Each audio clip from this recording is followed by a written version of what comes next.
अस्सलाम वालेकुम। आज मैंने तैयार की है बहुत ही मज़ेदार मटन कढ़ाई, स्मोकी मटन कढ़ाई। और इस रेसिपी को आप ज़रूर ट्राई कीजिएगा। बहुत ही मज़ेदार डिलीशियस ये रेसिपी है। तो आइए देखते हैं इसकी रेसिपी। सबसे पहले हम एक देगचे के अंदर तकरीबन हाफ कप ऑयल शामिल करेंगे और हाफ केजी मेरे पास मटन है, उस हिसाब से मैं तमाम चीज़ें ऐड करूँगी। मीडियम साइज़ का एक प्याज था जिसको मैंने स्लाइस कर लिया है बारीक। इसको हम हल्का गोल्डन ब्राउन करेंगे। देखें हल्का गोल्डन ब्राउन होने की तरफ आ रहा है प्याज।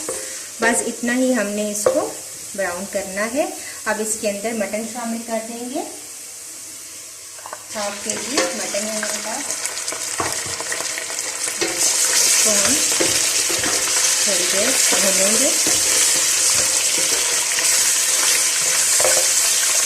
साथ ही 1 टेबलस्पून अदरक और लहसुन का पेस्ट शामिल कर देंगे। और अदरक लहसुन के पेस्ट के साथ हम थोड़ी देर के लिए गोश्त को भूनेंगे। तकरीबन 5 मिनट हम इसको भूनेंगे।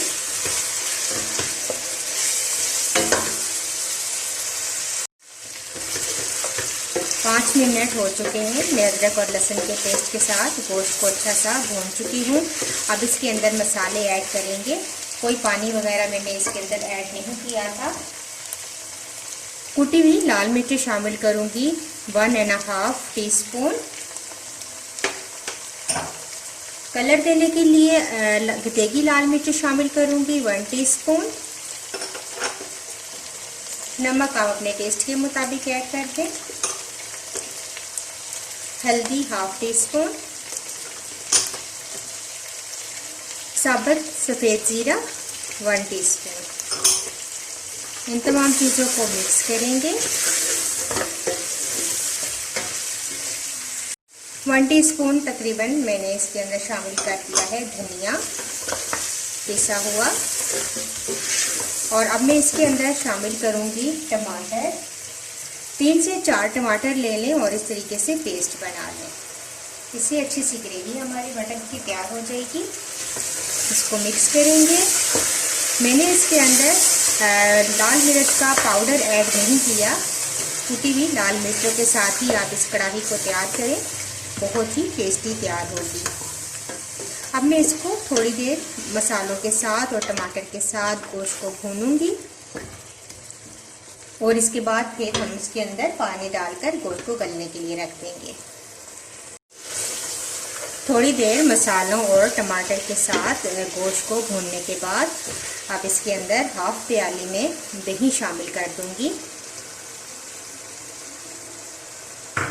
मज़ीद थोड़ा सा गोश्त को भूनेंगे, इतना कि दही का पानी खुश्क हो जाए।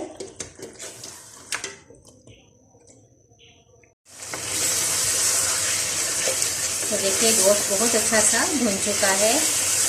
अब मैं इसके अंदर पानी ऐड करूंगी और इसको कवर करके रख दूंगी ताकि गोश्त हमारा अच्छा सा गल जाए। इतना पानी ऐड करेंगे कि गोश्त अच्छा सा हमारा गल जाए।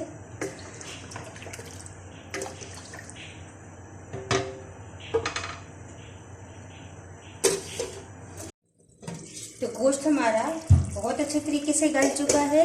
जब गोश्त गल जाए तो आखिर में थोड़ा सा इसके अंदर पिसा हुआ गरम मसाला ऐड करेंगे। 3 सब्ज़ मिर्चें, इनको मैंने इस तरीके से कट लगा दिया है, ये भी शामिल कर देंगे। थोड़ी सी ही ग्रेवी मैं इसकी रखूँगी और इतना ही जो इसका शोरबा है या ग्रेवी है वो बहुत है। अब मैं 2 मिनट मज़ीद इसको दम पे रखूँगी ताकि सब्ज़ मिर्चों का जो फ्लेवर है वो गोश्त में अच्छा सा आ जाए। इसके बाद इसको स्मोक देंगे। 2 मिनट गुजरने के बाद अब हम इसको स्मोक देंगे। तो एक आप कटोरी ले लें, जो फॉइल का पीस ले लें और उसके ऊपर कोयला मैंने गर्म होने के लिए रख दिया था, ये रखेंगे। थोड़ा सा ऑयल शामिल करेंगे और इसको कवर कर देंगे। इस स्टेज पे हम फ्लेम ऑफ कर देंगे क्योंकि गोश्त हमारा डन है, बिल्कुल पक चुका है। 2 मिनट हम रखेंगे। इसके बाद इसको हम डिश आउट करते हैं। देखें बहुत ही मज़ेदार हमारी कढ़ाई तैयार है। तो देखिए बटन कढ़ाई हमारी तैयार है, स्मोकी मटन कढ़ाई। आखिर में थोड़ा सा धनिया के साथ हम इसे गार्निश करेंगे, थोड़ी सी अदरक डाल देंगे जूलियन कट, और बहुत ही मज़ेदार हमारी मटन कढ़ाई रेडी है। अगर आपको ये मेरी रेसिपी अच्छी लगती है तो इसको ज़रूर ट्राई कीजिएगा, लाइक कीजिएगा और मुझे अपना फीडबैक ज़रूर दीजिएगा। इंशाल्लाह एक नई वीडियो के साथ दोबारा हाजिर होंगी। अल्लाह हाफिज़।